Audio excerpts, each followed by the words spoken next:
Mire que se va haciendo cada vez más grande que los demás, ¿cierto? Los demás. Me impactó este video, por eso quise presentárselos. Una persona que usa a Dios es similar a lo que le sucedió a la plantica. Estaba en su comodidad, aunque podía morir ahí tranquila, ¿no es cierto? Bien enraizada en su territorio, en su tierra, y viene el sol, la quema y ya, hasta aquí llegué. Pero se dieron cuenta cómo salió y se fue con sus raicitas quemándose, quemándose, y en el último momento, cuando ya iba a caer, entonces se enflora sus semillitas, era un diente de león, ¿no? Y salen las semillas. Y más tarde vemos cómo ese sacrificio no fue en vano. ¿Cuántos de los que estamos aquí, de los que están conectados, se han sentido así? Como que se están quemando y no pasa nada, y parece que no lo voy a lograr, mejor dicho, no lo logré, y cae. Pero Dios, en esa muerte es cuando da vida. Ese morir de la planta simboliza el morir a nosotros mismos para empezar a servir a los demás o vivir por los demás y hacer un pequeño receso en cuanto a pensar en uno mismo, ¿cierto? Y ahora quisiera que nos enfocáramos un poco en lo que es una persona usada por Dios, viendo un personaje muy conocido en el Antiguo Testamento, que es Josué. Regresemos un poco a la anterior lámina y vamos a ver la palabra de Dios en el libro de Números, capítulo 27, versículos del 15 al 23. ¿Qué nos dice? Dice: entonces respondió Moisés a Jehová diciendo: ponga Jehová Dios de los espíritus de toda carne un varón sobre la congregación, que salga delante de ellos y que entre delante de ellos, que los saque y los introduzca, para que la congregación de Jehová no sea como ovejas sin pastor. Y Jehová dijo a Moisés: toma a Josué, hijo de Nun, varón en el cual hay espíritu, y pondrás tu mano sobre él, y lo pondrás delante del sacerdote Eleazar y delante de toda la congregación, y le darás el cargo en presencia de ellos, y pondrás de tu dignidad sobre él, para que toda la congregación de los hijos de Israel le obedezca. Él se pondrá delante del sacerdote Eleazar y le consultará por el juicio del Urim delante de Jehová. Por el dicho de él saldrán, y por el dicho de él entrarán, él y todos los hijos de Israel con él, y toda la congregación. Y Moisés hizo como Jehová le había mandado, pues tomó a Josué y lo puso delante del sacerdote Eleazar y de toda la congregación, y pasó sobre él sus manos y le dio el cargo como Jehová había mandado por medio de Moisés. Bueno, para que no haya un eco hay que quitar del OBS la salida de audio, ¿no? Dejar solamente la entrada, capturar entrada. Muy bien. Entonces este Josué para mí representaba como esa plantica que mirábamos al inicio. Fue escogido. De tantas planticas que ahí había, Dios escogió a esa para que saliera de donde estaba y vaya y dé vida más, para que sea influencia en otros lugares, en otras partes. Entonces, hemos entendido que estamos atravesando momentos difíciles, ¿o no? O levante la mano quien la esté pasando chévere la vida, todo 10. Levante la mano quien está pasando aflicción. ¿Quién tiene aflicción? Yo creo que todos pasamos algo de aflicción, ¿no es cierto? Entonces, hemos entendido que atravesamos momentos difíciles mientras estemos en este mundo. Y lo que aprendemos o aprendimos de la iglesia primitiva en esta situación es que no paremos de trabajar ¿en qué? En la misión que nos ha sido encomendada por parte del Señor Jesucristo. Una de las características más representativas de la iglesia en tiempos de crisis, ¿cuál era? Predicar la palabra. Esa es la obra, esa es la misión que se nos ha encomendado, y que nos dejemos usar por Dios de algunas maneras. ¿Se acuerdan cómo eran? ¿Cómo quería Dios que nos dejemos usar? Habían unos ejemplos de segunda de Timoteo, o de segunda de Timoteo 4, del 1 al 2, que nos hablaba como labradores, como soldados, como atletas, ¿sí? Y como obreros. ¿Se acuerdan? ¿Aló? ¿Sí se acuerdan o no se acuerdan? Ah, bueno. Parecía que se me fueron, yo me asusté. Entonces, dejarnos usar por Dios como soldados, labradores, atletas y como obreros aprobados. ¿Para qué? Para toda buena obra. Así es que hoy meditaremos en las características que Dios quiere de sus instrumentos, porque usted se convierte en un instrumento en las manos de Dios. ¿Para qué? Para hacer precisamente toda obra buena. Y la obra buena es llevar la buena noticia que Él nos ha entregado a nosotros. Recibimos de gracia, demos de gracia. Entonces vamos a ver unos 6 puntos. El primero nos habla de la persona usada por Dios, como en el caso de Josué, entiende que fue Dios quien le escogió o la escogió. ¿Sí? Entiende que fue Dios quien le escogió.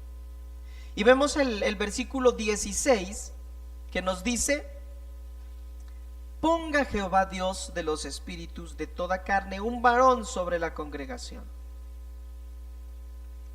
Es Dios. Moisés le pide al Señor, a Dios, que escoja a quién. Y aquí no está hablando de su pastor, no está hablando aquí de Diofre ni de Aida. Aquí el Señor está hablando en general. Si usted, déjeme decirle, si usted está aquí en este momento, en este lugar, en este tiempo, si usted está conectado en este momento y está escuchando esta transmisión, está viendo, ya es una señal de que usted está siendo llamado. Porque fue una ordenanza de parte del Señor que todos los que recibamos de gracia, demos de gracia. Y Él lo que quiere es que nosotros tomemos la decisión de ser esos instrumentos, de decidir ser los instrumentos en las manos de Dios. Pero hay unos que ya están en el campo de liderazgo. Llámese papá, llámese mamá, maestro, que trabaja en un lugar cualquiera que sea y tiene un cargo de jefe o de director, de coordinador, lo que sea, ya tiene autoridad sobre alguien. Entonces Dios lo ha puesto ahí, es Dios quien lo ha escogido, ¿sí? Quizá te has preguntado, pero de tantas personas, Dios, ¿por qué me escogió a mí como su instrumento? La respuesta es que debemos entender que Dios tiene planes perfectos para nuestras vidas. ¿Se acuerdan lo que nos decían al inicio? Cuando alguien estaba detrás de usted para que pudiese recibir la buena noticia, ¿cómo le decían? ¿Se acuerdan? Dios te ama y tiene un plan perfecto para tu vida. Por lo menos a mí llegaron con ese argumento. A mi vida llegaron así, a decir: ¿sabías que Dios te ama y tiene un plan perfecto para tu vida? Yo sí, claro, pero no entendía. Y como decíamos ahora en la oración, la obra que Él un día empezó. ¿Y cómo empezó la obra en nosotros? Pues precisamente con alguien que te comparte de esa buena noticia, y tú te inicias en esa buena noticia, y la buena obra empezó en ti cuando aceptaste a Cristo en tu corazón. Y es el momento en el que el Señor te está buscando, te está eligiendo para que seas instrumento en sus manos. Entonces, por eso te digo, debes entender que Dios tiene un plan para tu vida, un plan diferente, no común. Hay mucha gente que tiene planes, que obviamente Dios tiene planes con todos, pero hay planes comunes y planes especiales.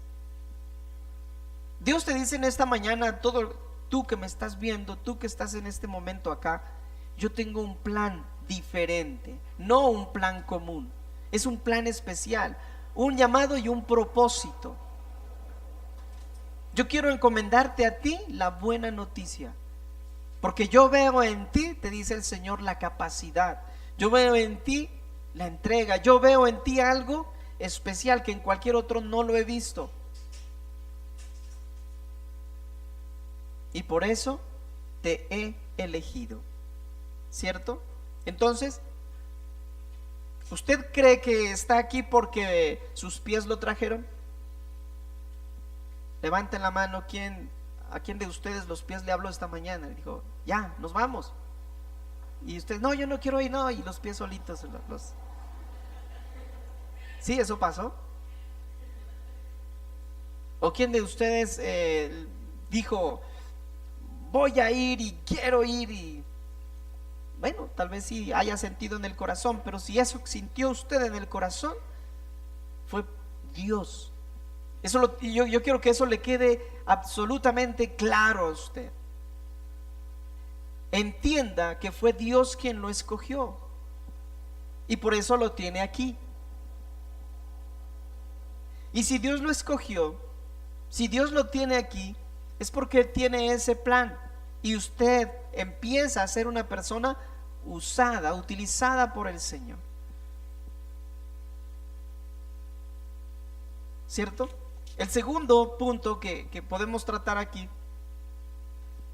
una persona usada por Dios, así como David, como Josué, influye en otras personas.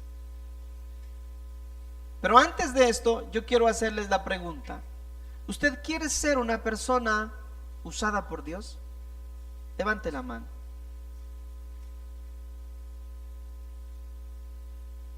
Muy bien. Si quiere ser una persona usada por Dios, el primer paso ya lo tiene. Ya hágale el chulito ahí como sabemos hacer. Pasamos. Ya el Señor me escogió. Está. El segundo paso: ¿influye en otras personas? ¿Está influyendo en otras personas? En la academia, hablando de liderazgo, les preguntaba yo, en una palabra, defíname lo que es liderazgo. Y todos se quedaban callados. Y ¿qué será? Liderazgo, fe, liderazgo, en una sola palabra.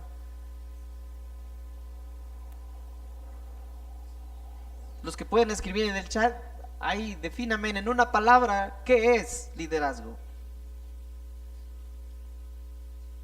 Y de los que están aquí, ¿quién se atreve? ¿Qué es liderazgo? Influencia, no, influencia. ¿No es cierto? Influencia. Y eso es lo que busca el Señor para usarnos. Una persona usada por Dios influye en otras personas, pero influye para bien, porque la influencia también es negativa. En este caso, una influencia positiva. El verso 17, ¿qué nos dice? Que salga delante de ellos y que entre delante de ellos. ¿Eso qué quiere decir? Que salga delante de ellos y que entre delante de ellos. Que todo lo que haga, que todo lo que diga, esté siempre expuesto a los demás. Por eso dice que salga de delante de ellos y que entre delante de ellos, que los saque y los introduzca, para que la congregación de Jehová no sea como ovejas sin pastor. Ahí nos dice que salga al frente de ellos y que los haga volver. Ahí está. Que no sea tu congregación, Señor, como un rebaño de ovejas sin pastor. Es la versión Reina Valera contemporánea. ¿Sí? Entonces dice, o purificada, que dice, que salga al frente de ellos y que los haga volver. Ese volver, que los haga volver es como lo que nos está diciendo acá. Que todos vean claramente lo que tú estás diciendo y lo que tú estás haciendo, que debe ser coherente a lo que quieres enseñar, que sea coherente a lo que eres realmente, a cómo vives. Eso se llama influencia. Ahora usted preguntará, ¿y cómo puedo influenciar a alguien? ¿Sabe cómo gana usted influencia? El testimonio es influencia, ¿cierto? Con el testimonio. Pero hay testimonios de testimonios. O sea, puedo influenciar para bien o para mal. Pero para influenciar bien con mi testimonio, lo que tengo que hacer, apunte esto por ahí, debo agregar valor a las personas, agregar valor a los demás. ¿Y cómo agrega usted valor a los demás?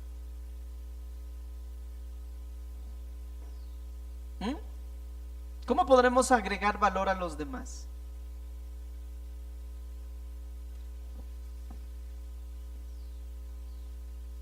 Agregamos valor a los demás como haciendo lo que hizo la flor, la plantica.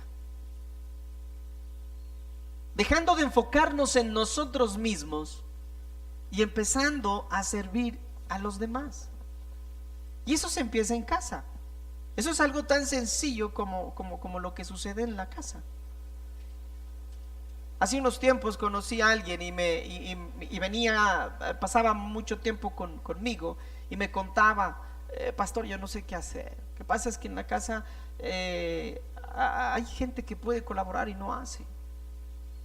O sea, están ahí y uno puede estar con las cosas por ahí y se pasan por encima y no le ayudan a organizar, no le ayudan a poner, no tienen sentido común.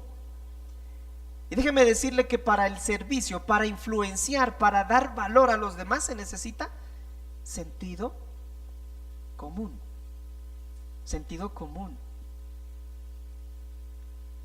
Por ejemplo, las mamás con sus hijas, cuando ya se van a casar, les transmiten, les influyen, es de mucha influencia.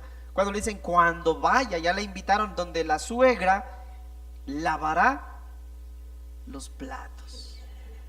Vea, por Dios, lavará los platos. No vaya a hacer quedar mal. ¿No es cierto? Esa es la mínima.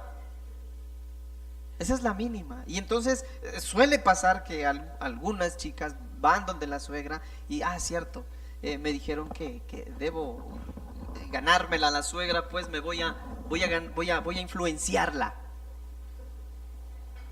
Y va y lava su plato. Ya. La palabra de Dios nos habla de recorrer una milla más, ¿cierto? Una milla más. Recuerdo también una oportunidad que dije, yo tengo que influenciar aquí. Y llegué y ayudé a lavar.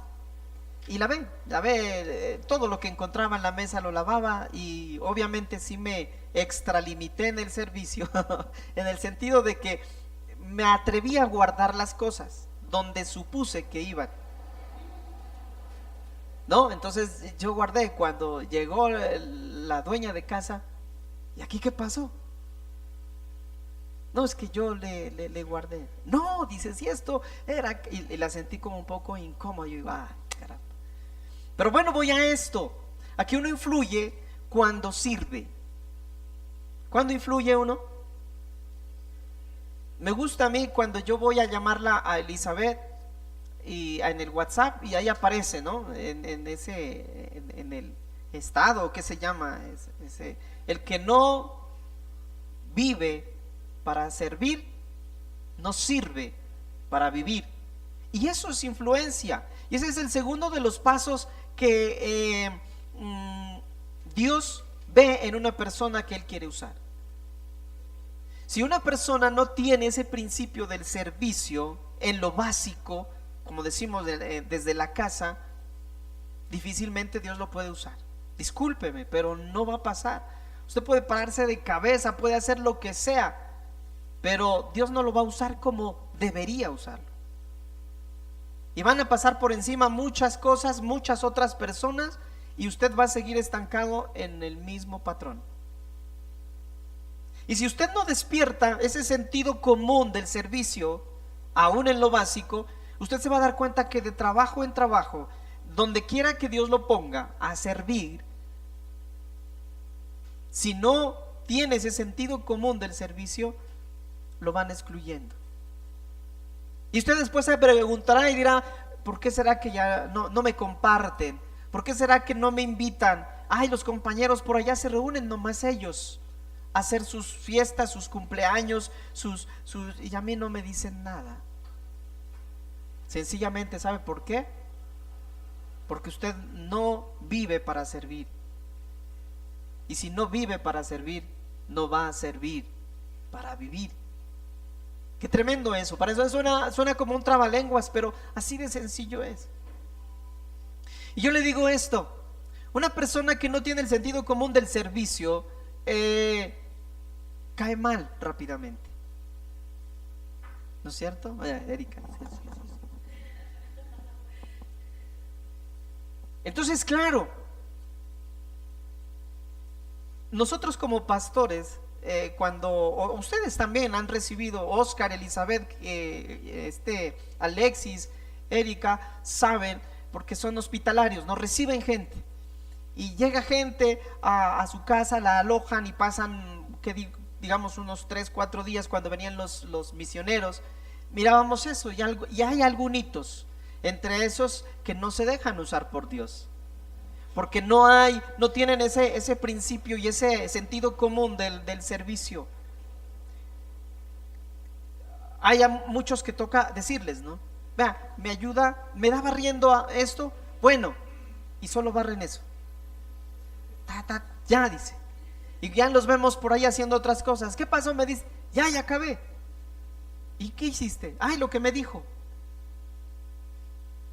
Entonces, no, es que tenemos que correr una milla más. Y eso nos va a servir donde quiera que vayamos. No, este hombre sí sirve. ¿Sí? Qué bueno que usted, hay ahora en TikTok muchos de esos, ¿no? De esos estilos de vida. Me gusta ver esos videos en donde muestran que llega una persona a buscar trabajo y pasan por encima de todos, creyendo que yo soy el doctor y bueno, y aquí soy no sé qué. Y resulta que al que le dijo: ay, ¿usted qué me va a ensuciar?, era el dueño de la empresa. Y después, cuando va a la entrevista y va a recibir la entrevista: yo lo conozco a usted, en algún lado lo vi. Y el jefe le dice: sí, casi me golpeas ahí en la puerta, que yo estaba, era el primer filtro, era la primera prueba para tu trabajo. Estás despedida. No te he contratado, pero estás despedida. ¿Y cuál contratan? Ese que llega y mire: uy, aquí se les ha caído esto, lo levanta, que hay por acá algo que hacer, ya está, disculpe, yo le ayudo, saluda, buenos días, buenas tardes, ¿qué hay por hacer? Mientras espero, ¿qué hago? ¿Le puedo ayudar en algo? ¿No es cierto? Pero llegamos a veces a sentarnos a esperar. No, yo quiero ver que me digan lo que tengo que hacer, o yo tengo que bueno, no sé. ¿Me hago entender? Entonces es necesario que nosotros despertemos ese sentido común del servicio. Recordemos la florcita. Ya no daba, ya se quemaba, mas sin embargo dijo: no, yo me voy a esforzar y voy a hacerlo. El versículo que nos está hablando aquí nos dice, por favor, que salga al frente de ellos y que los haga volver, que los haga volver. Eso quiere decir que los influye para que hagan lo que Él va a hacer o lo que Él está haciendo. Servir, servicio. ¿Cómo agrego yo valor a las personas? Sirviéndoles. ¿Por qué Jesús influenció tanto? Porque servía. El ejemplo que dio, cogió una tina con agua y les lavó los pies a sus discípulos. Dijo, porque el Hijo del Hombre no vino a ser servido, sino a servir. Entonces usted agrega valor cuando sirve. Usted como jefe, ¿quiénes son jefes aquí? ¿Quién tiene a cargo personal? Cuando usted agrega valor a sus empleados, a sus trabajadores, es porque usted les sirve de alguna manera. ¿Cómo así? Si yo estoy contratando para que me sirvan. No, señor. Usted está contratando para que obviamente le ayuden con el trabajo a desempeñarse mejor, pero usted los llama y los contrata también para que usted tenga la oportunidad de ¿a quién? Servir. Cuando usted paga bien, cuando usted hace las cosas bien por sus empleados, les está sirviendo, ¿cierto? Les está sirviendo. Entonces, tenga cuidado esto. Para que el pueblo no ande como una oveja sin pastor, las personas que están a tu alrededor necesitan un líder de influencia. Josué fue un líder que entendió que él debía ejercer influencia. Josué se preparó, creció en el liderazgo, se capacitó y un día cumplió el propósito de Dios. ¿Cuál era el propósito de Dios con Josué? Que los influya, ¿para qué? Para que los pueda sacar de donde estaban en medio del desierto y los pueda introducir en la tierra prometida. ¿Lo siguieron? Sí, ¿no es cierto? Sí lo siguieron. Entonces vemos ahí, recuerda que éxito es ir de fracaso en fracaso sin perder el entusiasmo, porque no es fácil a veces. Hay algunos que son introvertidos, otros tímidos, y cuando se trata de servir, esa timidez o por ser introvertido no lo hacen. Quieren servir, pero no lo hacen por vergüenza y pasan desapercibidos, ¿cierto? Entonces el éxito es volverlo a intentar. El éxito es estar dele que dele. El éxito es avanzar. No importa, hoy no pude, mañana sí. Poco a poco voy a ir avanzando. Y empieza en su casa con respecto al servicio. Los hijos, hoy en día. Ayer estuvimos en una reunión de pastores con la Sociedades Bíblicas Unidas del Ecuador. Y estábamos conversando ahí con mi esposa y con otro pastor, estaba Jefferson también ahí, y nos hablaba él algo curioso y nos decía que estamos viviendo la generación de cristal en los hijos, que se los quiere ocupar, que se les quiere enseñar esto del servicio, y ellos ya se quiebran, se rompen fácilmente, se trauman, porque estábamos hablando a través de la palabra de Dios cómo quitar el trauma en una persona, porque sanamos el alma, ayudamos a sanar las emociones de la persona, pero el trauma no. El trauma es la herida, ¿no? Y una herida queda con cicatriz. Entonces hablábamos de que la generación actual, la generación moderna, es una generación de cristal, donde se le asigna responsabilidades, donde se les asigna tareas y no, o sea, ¿cómo así? Me dejan todo a mí. ¿Cómo es que yo tengo que hacer todo esto? No. Y se quiebran, se rompen. Y lo peor de todo, dice que terminamos siendo los traumados nosotros, porque así nos dicen a muchos padres. Él decía así, ¿no? A nosotros nos dicen, nuestros hijos nos dicen que nosotros somos, papá, usted está traumado, ¿cómo nos va a poner a hacer esas cosas?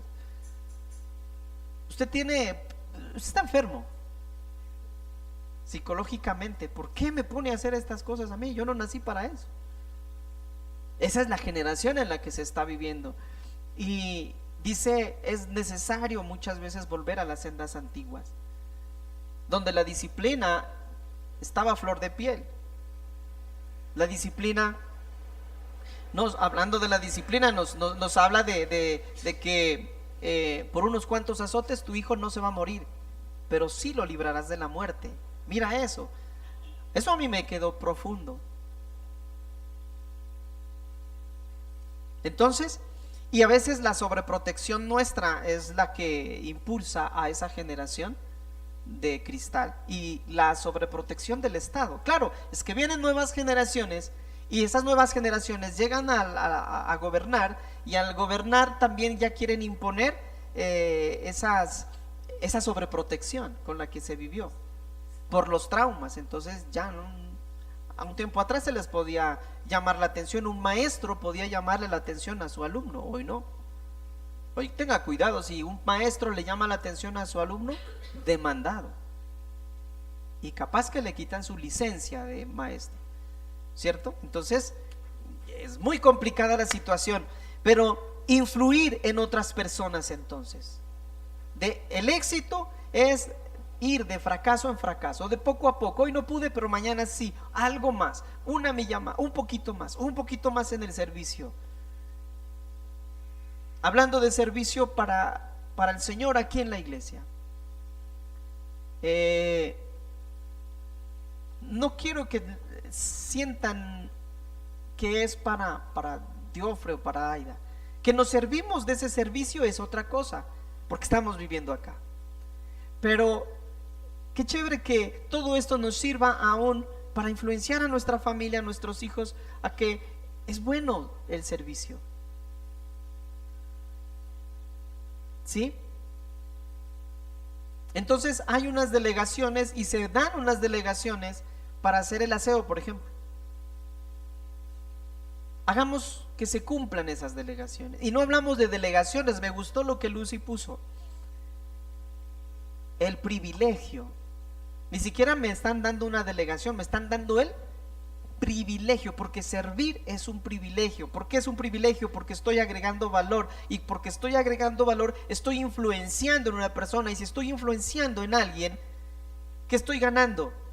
Liderazgo, y si estoy ganando liderazgo, soy una persona que Dios puede utilizar, Entonces se coloca en el chat de la iglesia, ¿no es cierto? El encargado pone cada semana a quien se le asigna el privilegio de ayudarnos a arreglar el salón acá para esta reunión. Entonces yo les pido encarecidamente de que pongamos en práctica lo que estamos aprendiendo. Un poco de compromiso, un poco de ese sentido común del servicio, y influyamos en los demás, ¿de acuerdo? El tercer punto nos habla: una persona usada por Dios es espiritual. Ahora entiendo por qué el que no sirve no es espiritual. Lógico, porque está buscando su propio interés, está buscando siempre ganar él primero, está buscando siempre ser servido y no servir. Todo esto gira en torno al servicio. Entonces es espiritual. El verso 18, ¿qué nos dice? Y Jehová dijo a Moisés: toma a Josué hijo de Nun, varón en el cual hay espíritu, y pondrás tu mano sobre él. Mira, y Jehová dijo a Moisés: toma a Josué hijo de Nun, varón el cual hay espíritu en él. ¿Cómo dice esta versión? Bueno, en este 18, en el versículo 18 de Crónicas 27, pues nos está hablando de que Dios mismo le dice a Moisés: Josué, él tiene el Espíritu Santo, hay espíritu en él, por eso quiero usarlo. Y la idea para nosotros ahora, ¿qué es una persona espiritual? Yo creo que ya lo sabemos, ¿no es cierto? Ya lo entendemos. Y lo tenemos claro ahí en Romanos, en el capítulo 8, versículo 6, que debemos ocuparnos en las cosas del Espíritu. Una persona espiritual es la que se ocupa de las cosas del Espíritu. Los que ocupan su mente en cosas del Espíritu tienen vida y tienen paz. Pero el ocuparse de las cosas de la naturaleza pecaminosa, es decir, de la carne, produce ¿qué? Muerte. Produce muerte. Entonces, ¿qué es más ventajoso? ¿Qué conviene mejor? Ocuparnos de las cosas del Espíritu. Ahora, ¿se acuerdan de esa gráfica, no es cierto? Esa gráfica representa a una persona, a un hombre espiritual, donde todos esos puntos que miramos alrededor son sus propios intereses, sus cosas, sus pensamientos, sus problemas, sus sentimientos, y están muy organizados, no se van, porque le mienten a usted si dice que reciba a Dios, que se entregue a Dios y los problemas desaparecen. Eso es una mentira. Al contrario, el Señor Jesús dijo: yo no he venido a traer paz, yo he venido a dejar guerra, donde la misma familia se voltea contra uno, o sea, más problemas. Aparentemente son más problemas, pero cuando el Señor Jesús, una persona espiritual es aquella que deja que en todas sus áreas de la vida, ese es el círculo de la vida y cada punto de esos son sus áreas de la vida. Una persona espiritual es aquella que deja que todas sus áreas de la vida las gobierne Jesús, las gobierne Cristo. Y usted se pone al pie de Cristo. Esa es una persona espiritual. Pero una persona que siempre está pensando en las cosas vanas de la vida, pues se pone él en el trono de su vida. Y yo soy el que toma las decisiones, yo soy el que hace lo que quiere. Y ahí dice que está cultivando más bien muerte. Pero el que se preocupa por la parte espiritual, pues tiene paz y tiene vida. Entonces simplemente Pablo dice, o nos dice aquí en esta parte de Romanos, que nos ocupemos de ser espirituales. Hay otro en Efesios 5, 17, 18 creo, que nos dice: no se embriaguen con vino, en lo cual hay disolución, más bien sed llenos del Espíritu. ¿Y qué quiere decir llenos del Espíritu? También nos aclara lo que es vivir espiritualmente. Es que nos dejemos guiar y capacitar por el Espíritu Santo. Guiados y capacitados. Es decir, que no vivamos bajo nuestra propia prudencia, bajo nuestra propia opinión. El cuarto, asume la responsabilidad de la autoridad. Y esto es complicado también.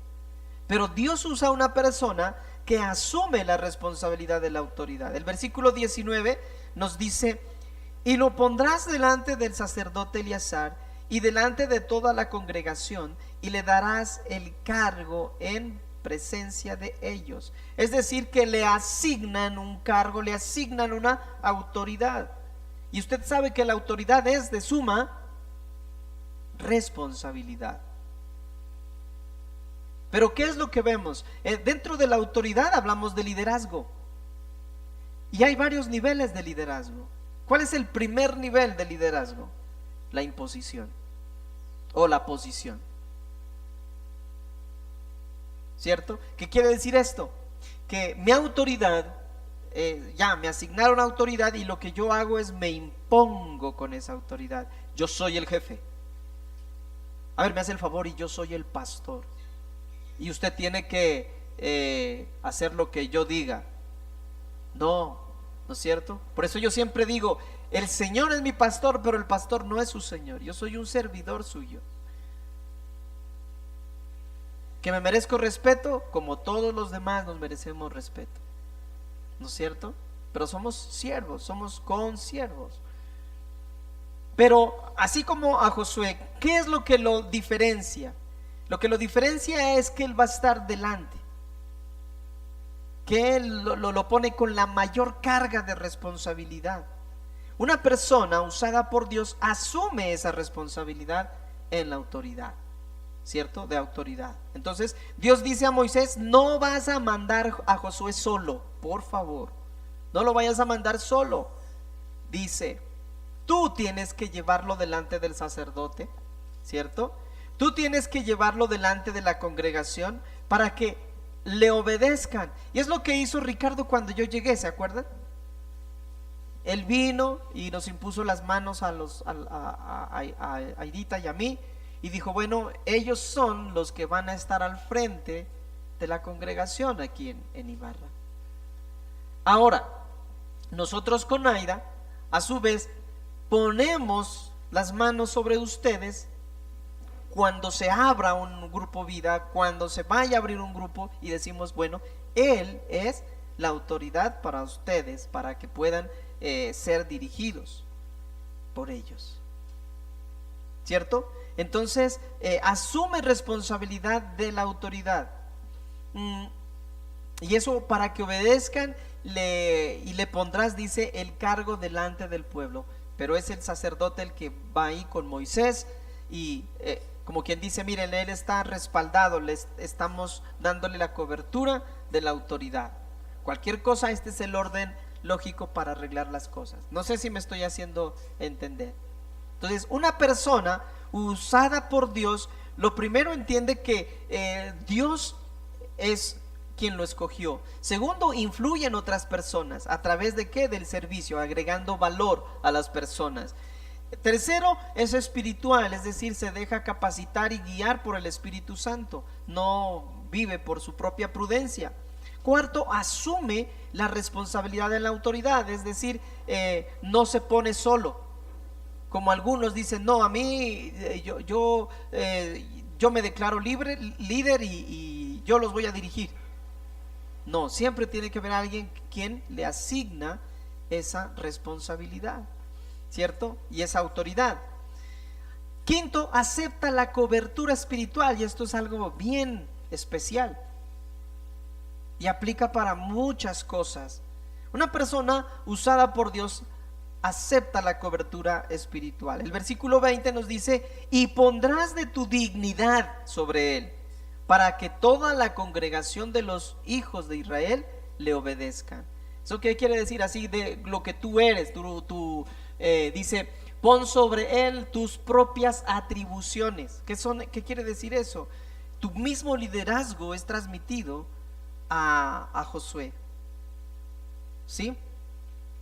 Esa es autoridad delegada, para que toda la congregación de los hijos de Israel le obedezca. Es decir, él tiene cobertura. Esa autoridad que se le fue dada está con la cobertura de otras personas. En este caso, pues, de parte de Dios tenemos la cobertura. Por eso ahí la importancia de entender que todos damos cuentas a alguien, ¿sí? El saber dar cuentas y tener a quien dar cuentas se llama cobertura. Igual nos encontrábamos ayer con muchos pastores y dice: ve, qué raro, primera vez que escucho ese nombre tan raro. Era un alemán, un pastor alemán.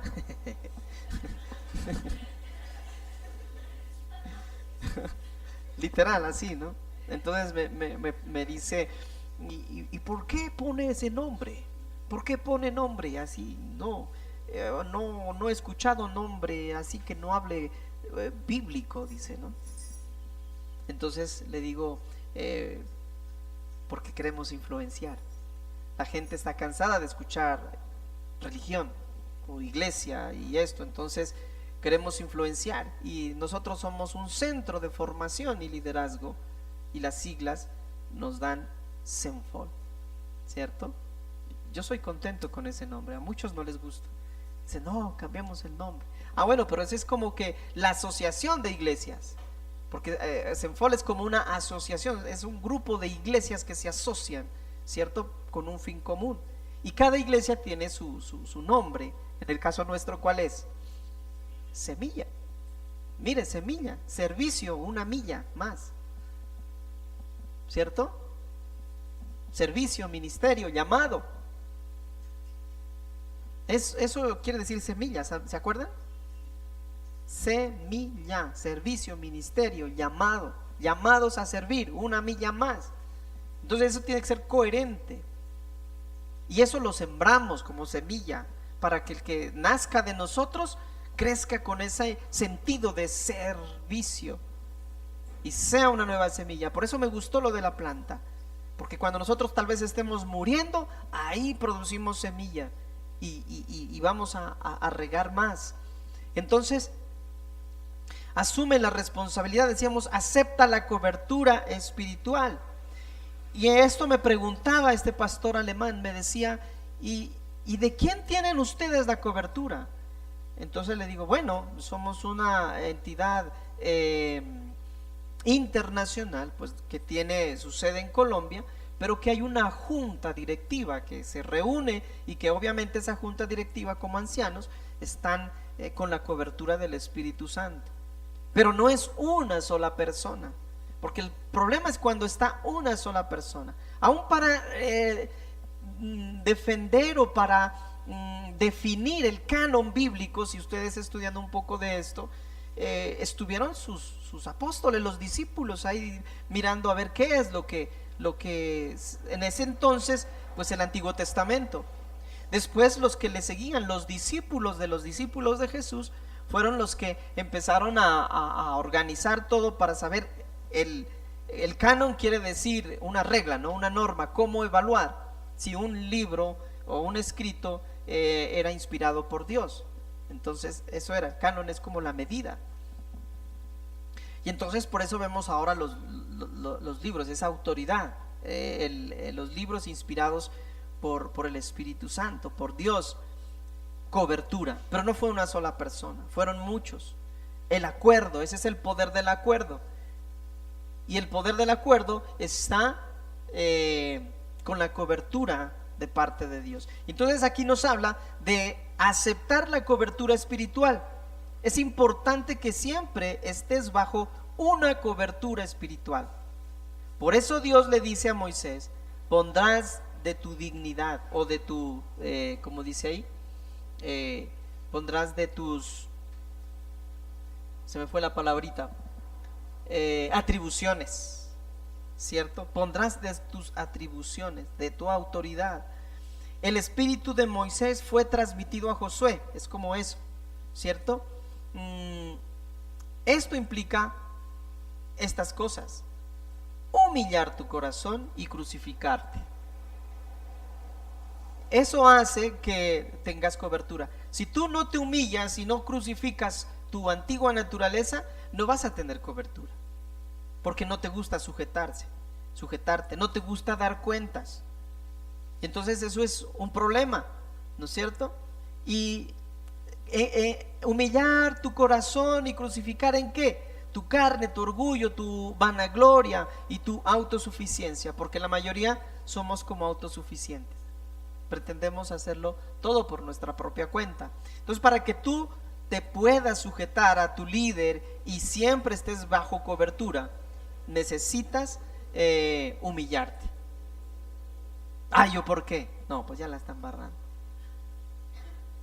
¿Y cómo me voy a humillar? Esto te va a dar una gran bendición en tu vida, y tú podrás llegar a ser la persona que Dios quiere para que te use. ¿Cuesta dar cuentas o no? Levante la mano a quien no le cuesta dar cuentas.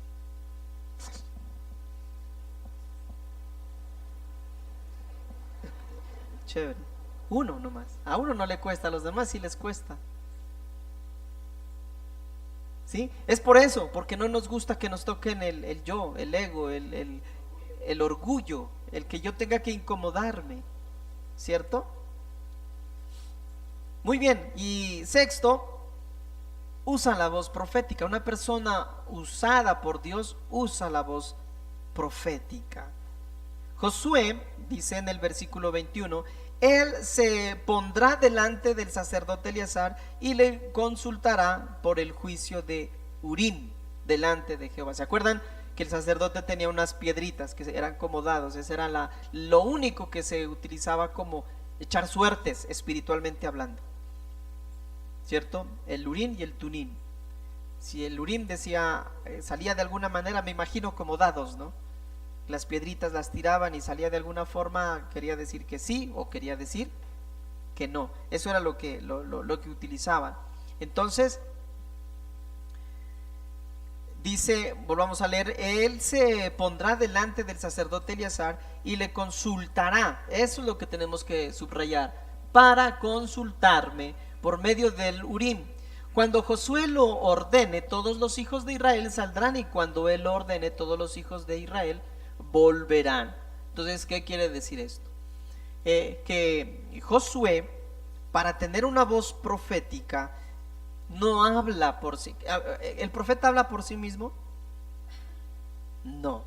El profeta habla lo que Dios le dice que dijera. Entonces, una persona usada por Dios es la que habla lo que Dios dice, es la que habla la palabra. Yo estoy ejerciendo ahorita el don de profeta. ¿Por qué? ¿Estoy hablando cosas mías? Estoy hablando lo que Dios dijo que hablara. Por eso les dije al inicio, le pregunté al Señor qué debo prepararles para el domingo, porque ya terminamos la temporada del Congreso de Santa Marta. Y Él me dijo, yo quiero que cierres con esto. Y es esto. Entonces usa la voz profética. Josué era un profeta de Dios. ¿Qué es lo que tenía que hacer Josué? Estar en la presencia de Dios. Ahí nos habla de que él buscaba dirección con el sacerdote, y el sacerdote obviamente le iba a decir cosas provenientes del Señor, palabra de Dios. Estar en la presencia de Dios, esperar la revelación de Dios para traer su voluntad al pueblo. Usted, como escogido, como elegido de Dios para su servicio, como instrumento de Dios, usted está obligado a que busque la presencia de Dios para tener respuestas, aún para que usted se pueda liderar a usted mismo, a usted misma. ¿No les ha pasado que se han equivocado, han tomado decisiones totalmente erradas, equivocadas, creyendo que las cosas estaban bien según su manera de pensar? ¿Sabe por qué sucede eso? Porque usted no usó la voz profética, no se dejó usar por Dios, en el sentido de que no hizo lo que Josué hacía, buscar la presencia de Dios para encontrar dirección y decir lo que realmente tenía que decir, o hacer lo que realmente tenía que hacer. Nos dejamos llevar muchas veces por nuestra propia prudencia, por nuestras propias emociones, y así no nos va a funcionar, ¿cierto? Esos son los líderes que Dios quiere que en este tiempo, que busques el consejo de Dios para tu célula, para tu grupo vida, para tu familia, para tus hijos, para tu cónyuge, para tu ministerio, aún para tu nación, ¿cierto? Necesitas estar en la intimidad con Dios necesariamente, para hacer luz, para dirigir al pueblo hacia lo que Dios quiere. Entonces, como conclusión, Dios busca en este tiempo hombres y mujeres que le busquen y le crean para usarlos poderosamente. Hombres y mujeres de los cuales Él se pueda sentir orgulloso, satisfecho, ¿cierto? Este es mi Hijo amado, a Él oíd. Qué chévere, ¿no? Que pudiéramos escuchar eso de parte de Dios, ¿sí? Lo que dijo María, hagan lo que Él les diga, cuando entró Jesús ahí en las bodas de Caná. Pongámonos de pie y oramos.